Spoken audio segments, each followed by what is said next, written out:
Greetings, ladies and gentlemen. Please forgive me. I am sick and I apologize. Normally, I would have been like, I'll wait till I feel better before I do this. But who knows when that's going to be? It is that winter season, so God only knows what sort of viral thing I've got now.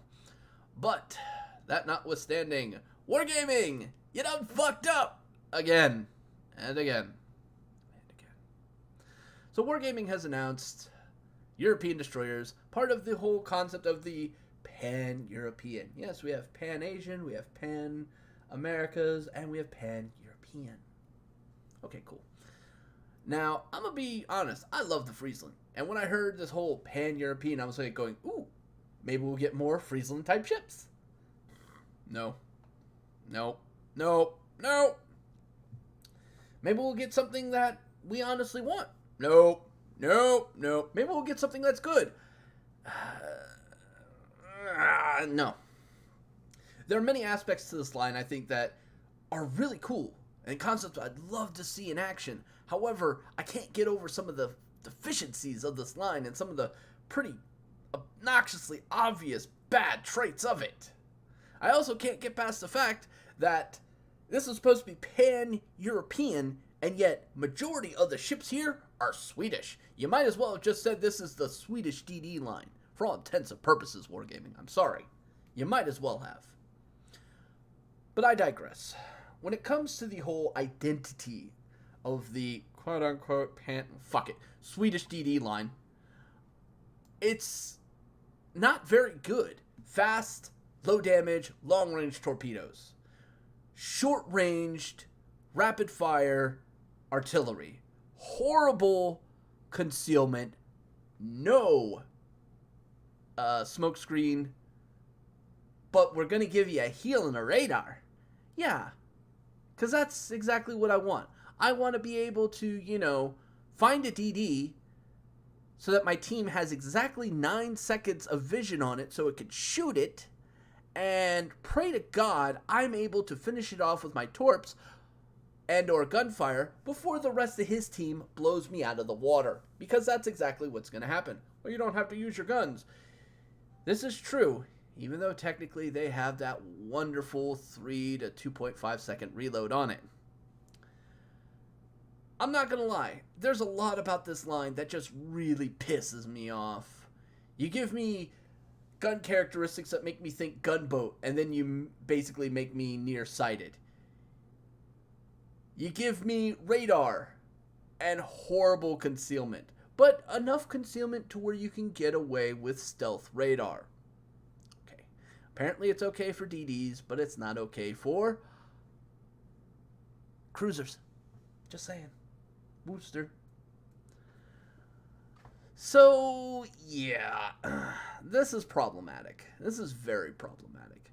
I have no problem with the repair party, and in many regards, I have no problem with the radar. I have no problem with the 86 knot 15 kilometer torpedoes. It's everything else that's getting thrown together that just makes this feel horrible. Oh, by the way, you've got some pretty good AA, because you're going to need that shit because every CV in the world is going to be able to see you. And luckily, your AA starts at 6 kilometers. Yay. So, congratulations. You all have 6 kilometer AA, 6 kilometer to 6.2 kilometer detection from pretty much everything on the sea.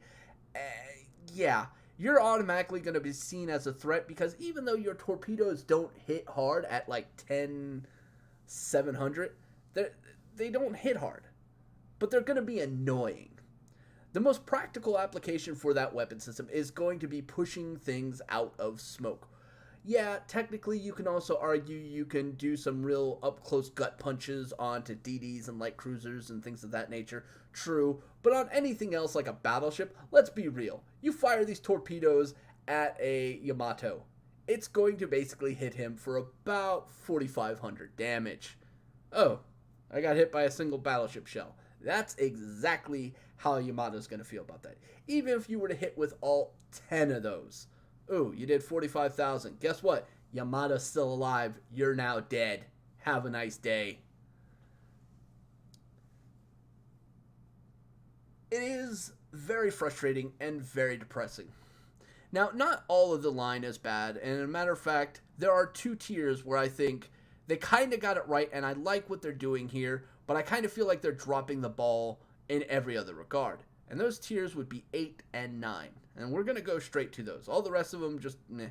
Alright, so here you go. Tier 8, Uland. 14,000 hit points.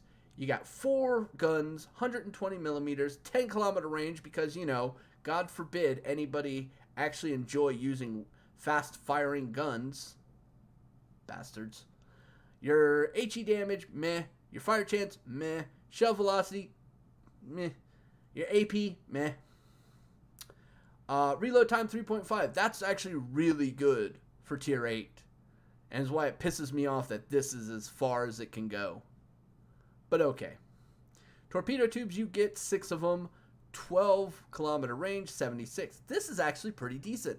And at 70-second reload, if you take the captain skill that brings that down, that's actually not too bad. AA wise, it's decent, not great. You'll be able to hold your own against tier 6 CVs quite nicely. Tier 8 is going to be a little bit of a problem for you, but you do have some flak bursts that could possibly, every once in a while, help you out. And, of course, you have a heal, and since rockets are HE, that's going to be a good thing. Because remember, you're seen from everywhere. 8 kilometers. This comes down to 6.2, by the way, fully decked out with module as well as captain skill and camouflage. Next up, you got the tier 9. Okay, same everything gun-wise. You get 8 torpedo tubes versus 6. You also now have a 90-second reload. Again, not a fan, but guess what? You also have 15 kilometer torps at 86 knots. I thought this was just a mess up. I was like, no, that can't be right. No, that's exactly what it is. It's 86 knots. Okay, cool. And then I started looking at this AA and I went, oh wow, that's a lot on the mid-range. Okay, so what does this mean? Those tier 8 CVs, they're going to get punished quite hard by this. Tier 10 CVs, they're going to get punished, but not as much. Now, it's important to remember that while this has strong AA, it doesn't have defensive fire available to it.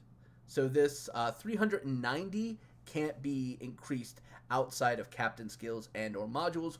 And let's be honest, there are more important things you definitely want to use that specific module for, most notably getting your reload time of your torpedoes down even further, because that's pretty much the gimmick of this boat, is your torpedoes. So when it comes to tier 9, I definitely see some potential here, but I think it needs to kind of fix a couple things, but not too much. But that's where things kind of stop looking good, because then we get to the tier 10. And I'm going to tell you right now, I don't like the tier 10. Yes, you get 10 torpedoes, but you have 110-second reload time on it. What the fuck? There's basically the same exact torpedoes, but with a much worse reload time. Okay, 2 more torpedoes. I hear you. Fine, maybe. But I want you to remember that. For 10 torpedoes like this, it takes 110. Your AA is amazing. But again, that lack of defensive fire is going to be problematic. But I would like to point out that in this 1 kilometer difference between these two auras is going to be quite important. Once you hit that 5 kilometer section, they're going to be taking even more damage. So that's a good thing. And you'll be able to have 6 flak bursts, upgradable to 8, that do almost 2k each. Alright, you hit with 1 or 2 of these, you're going to wipe out a good chunk of that squad. So, yeah, this is going to take a dump on every single tier 8 CV. Tier 10s, it's going to hurt a lot of rocket planes. I'm not going to lie. It really is. They're probably going to get 1 pass on you and lose the rest. That's it. Or maybe be able to save 1 or 2. So you're going to take a hit, but they're going to take a hit from coming after you. And I doubt they're going to try to do that a second time, because they won't be doing it for a third time till damn near the end of the game. Alright. And of course, the big talking point for this, you go from 8 to 8.9 detectability. And guys, I hate to tell you this, that's a pretty huge step up. Alright? Pretty huge. So 8.9 minusing 22%. That's 6.942 detectability. That is almost 7-kilometer detectability. What are you supposed to do with that other than just fling torpedoes? At this point, you're basically sticking to the secondary line with the cruisers, just flinging out torpedoes. And because your torpedoes are faster, you're more likely to hit one or two of them, or possibly divert the enemy from a push. That's about it. That's absolutely about it. Because I would not want to take this using the smoke, or using the enemy's smoke as a cover, and then using my radar to find where you're at, and then try to fill you with torpedoes, or use my guns against you. I'm not going to try to push a Smiland scout, because that's almost suicide. I would never want to push in anywhere near close. You don't have enough life, even with the heals, to make that even viable. All right? This does not feel like an overly effective platform to do much of what is needed at tier 10. I would not enjoy playing this boat. Would not. At all. And then comes its cousin, Smiland. Okay, so the difference between these two ships: 2 less torpedoes and no radar on this one. And that's about it. Because you remember that reload for 10 torpedoes? Well, for 8 torpedoes, it's still 110. But the big gimmick here is it gets a 7.9. Hey, that seems familiar. Where have we seen that before? Oh, because that's the same detectability as the tier 9. So how is this more torpedo-centric involving the game of stealth? That means that the tier 9 is more torpedo-centric involving the game of stealth? They're pretty much the exact same. The only difference is this one has tier 10 guns and hit points and AA and steering. That's it. Does that seem like a fair trade? No, this seems pointless. You really want me to be ooh and ah of this? Here's what you need to do, all right? Listen up. First of all, this 8.9 needs to take a flying fucking get out of here. You need to bring this down to 7.9. Or even 8 flat. That's fine. Then you bring this to 7. Okay? That seems fair. Now, why does that seem fair? Well, you said you wanted this to be more stealth focused. Well, 7 minus 22% is going to come out to 5.4. That's pretty goddamn stealthy. Considering this thing has no smoke. That is extremely stealthy. It's got a limited amount of torpedoes at 8 for 110 seconds, which, by the way, that needs to come back to 90, if not less. All right? Then you've got a platform that I'd be excited about playing. That would be awesome. And by changing the other one to where it's not 6.9, but actually comes back down to 6.2, I would actually feel a little bit less crappy about it. I'm still not happy with it. It's not ooh and ahhing me, but the other one definitely would ooh and ah me. And in all honesty, I could see a lot of DD mains who'd look at that boat and go, I'll do it. Because this, to me, would play a hell of a lot better than the Z52, and the Z52 struggles quite a bit. I would play the Smiland left and right if it started at 7 and not 7.9 for its surface detection. Just saying.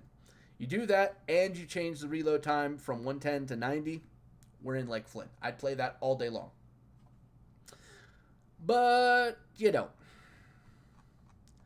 So personally, I think that they're going to have to do a lot of rework and so on this.